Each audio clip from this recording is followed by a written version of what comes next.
Welcome back to my YouTube channel. Jadi pada kesempatan kali ini kita akan membahas bagaimana caranya untuk mengekstraksi data DEM atau data dari reality modeling fotogrametri kita bawa ke dalam software Civil 3D. Kita jadikan data kontur, lalu nanti kita digitasi, lalu nanti kita ekstrak SHP-nya. Nah, ini akan kita bahas di di episode video YouTube kali ini ya. Jadi langsung saja kita masuk ke dalam materi. Lalu kalau kita lihat di sini folder yang sudah saya buat adalah ini ada file DEM, file elevasi, lalu ini adalah file SHP gitu ya.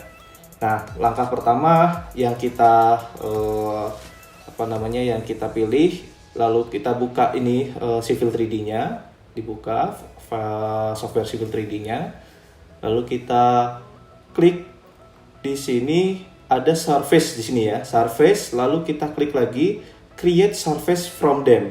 Jadi beda seperti yang kemarin ya.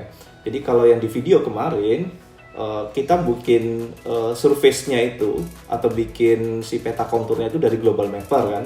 Tadi kan dari DEMNAS, terus kita bawa ke Global Mapper. Nah, dari data DEM tersebut kita ekstrak menjadi kontur, lalu konturnya kita bawa ke dalam software Civil 3D.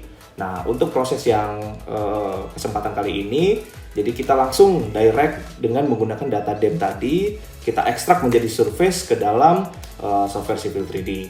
Oke, langsung saja kita coba ya. Di sini kita klik surface, lalu kita klik create surface from DEM. Jadi DEM itu digital elevation model ya. Nah, kita pilih files of type-nya, pilih yang geotiff. Nah, sehingga dia akan muncul di sini DEM 1 dan DEM 2. Nah, kita pilih DEM 1 dan DEM 2. Jadi satu-satu ya. DEM 1 kita buka, klik open. Nah, dia langsung akan menjadi seperti ini. Di sini ada window event viewer ya.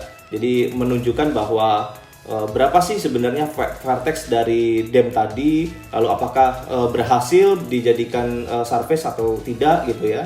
Nah, ini kelihatan di window event viewer ya.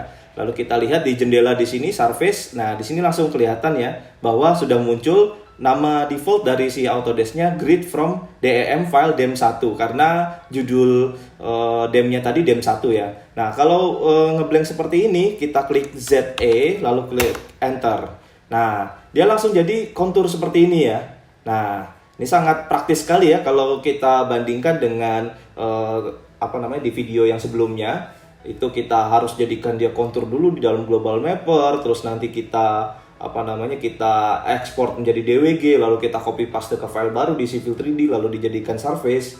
Nah, itu memang agak sedikit prosesnya agak sedikit lebih lama dibandingkan yang saat ini ya. Nah, jadi kalau udah menjadi seperti ini ya tinggal kita labeling saja, kita kasih keterangan elevasinya di setiap garis-garis kontur ini. Nah, jangan lupa kemarin kan kalau untuk memberikan label itu sudah secara otomatis ya. Jadi tidak seperti di AutoCAD ya. Kalau di AutoCAD itu kan kita harus ngasih satu-satu kan itunya, teksnya kita copy satu-satu. Nah, kalau ini enggak gitu loh. Selanjutnya kita import lagi surface, lalu create surface from DEM ya. Kita pilih DEM 2. Nah, lalu muncul jendela event viewer ya. Nah, hasilnya seperti ini, dia overlap ya di sini ya. Lalu untuk menghilangkan si border, nah jangan lupa di edisi di video yang kemarin kita sudah melakukan ini ya, kita hilangkan si bordernya ini di dalam surface. Jadi selalu kalau di dalam Civil 3D itu ada style dan ada properties. Nah, di dalam properties itu ada beberapa style.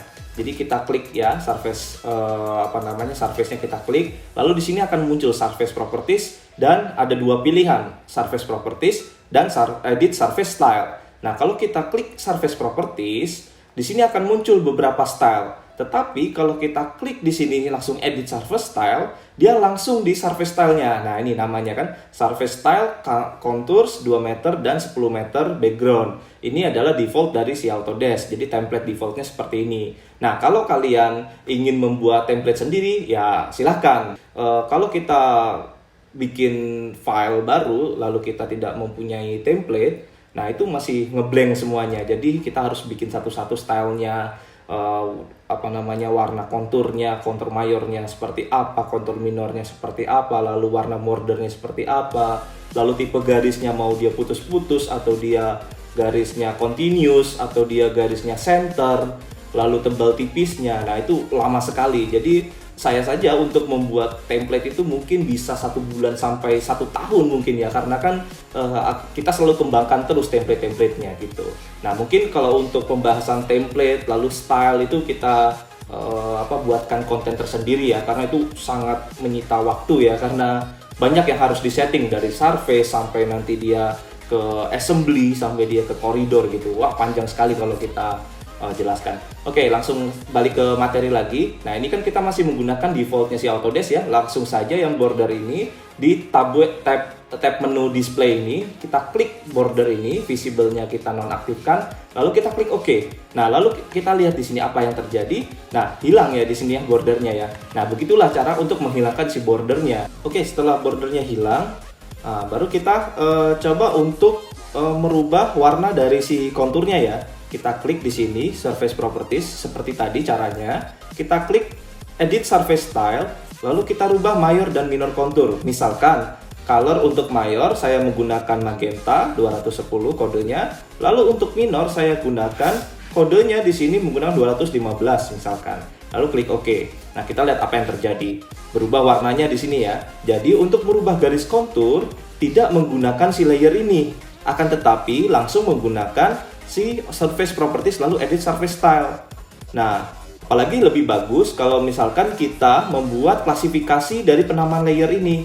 Jadi bisa saja misalkan mayor kontur, nama layernya saya tulis di sini kontur mayor, lalu minor kontur minor gitu ya. Nah, nanti kontur mayor bisa juga kontur mayor untuk existing, lalu kontur mayor untuk design gitu ya. Nah, ini bisa kita setting semuanya. Nah, ini kita klik OK. Jadi sementara kita masih menggunakan penamaan dari template-nya si Autodesk ya.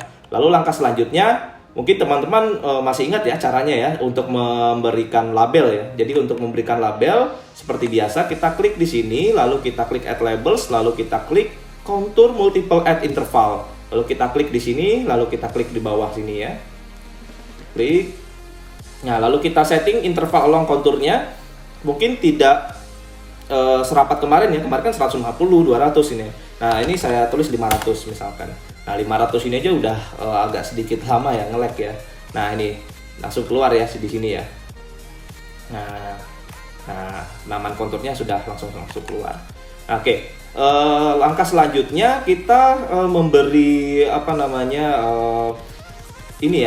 kita memastikan apakah data si fotogrametri ini atau data DEM yang sudah kita buat ini itu sudah sesuai belum dengan kondisi di lapangan gitu ya, atau tempatnya sudah sesuai belum koordinatnya gitu. Nah, itu caranya mungkin teman-teman masih ingat ya. Jadi klik settings, lalu klik klik kanan drawing 1, lalu edit drawing settings, lalu kita klik di sini zonanya UTM WGS 84, lalu kita setting 48S karena ini masih di daerah UTM 48S. Nah, untuk penjelasan zona koordinat UTM saya sudah jelaskan di video sebelumnya ya. Jadi penjelasan untuk zonasi wilayah UTM di Indonesia dari UTM 46 sampai UTM 54. Nah, ini diklik OK ya. Nah, langsung dia muncul di sini menu baru yaitu geolocation. Ini adalah fitur fitur foto udara dari Autodesk. Nah, mungkin teman-teman juga masih ingat ya bahwa untuk fitur geolocation dari Autodesk ini menggunakan basis maps-nya si Bing Maps ya. Jadi ini kita klik, langsung saja kita klik di sini map off, lalu kita klik map hybrid. Nah, terlihat ya. Jadi ini foto udaranya dari si Bing Maps, lalu ini data DEM-nya ya, Digital Elevation Model, yang mana kita ekstrak menjadi data kontur dalam software Civil 3D. Nah, lalu kita superimposekan. Nah, hasilnya seperti ini ya. Jadi sesuai ya. Ini adalah jalan, lalu yang di sini terrainnya gitu ya, daerah vegetasi gitu. Nah, lalu langkah selanjutnya bisa kita lakukan proses digitasi ya, digitasi daerah existing. Misalkan jalan existing, lalu daerah vegetasi, nanti ada vegetasi yang mungkin di atas 5 meter, ada vegetasi yang di bawah 5 meter, jadi kita klasifikasikan sendiri. Nah, mungkin untuk lanjutan dari video ini, saya akan bikin konten untuk memodelkan 3D dari kondisi existing ya. Jadi misalkan kita sudah punya data fotogrametri, kita sudah punya data digitasi existing, lalu kita gimana caranya memodelkan 3D-nya secara cepat gitu ya. Nah, konten selanjutnya saya buat di software Autodesk InfraWorks ya. Jadi teman-teman sekalian bisa download dengan menggunakan account yang gratis kemarin ya, yang sudah saya jelaskan di link deskripsi. Di situ ada 3 tahun gratis karena hanya untuk education ya. Jadi kalian bisa install Civil 3D InfraWorks, lalu kita bisa jalankan InfraWorks-nya. Oke, mungkin sekian dulu untuk episode video kali ini. Semoga bermanfaat untuk teman-teman semua dan bisa silahkan dicoba ya. Lalu bisa dicoba juga untuk digitasinya.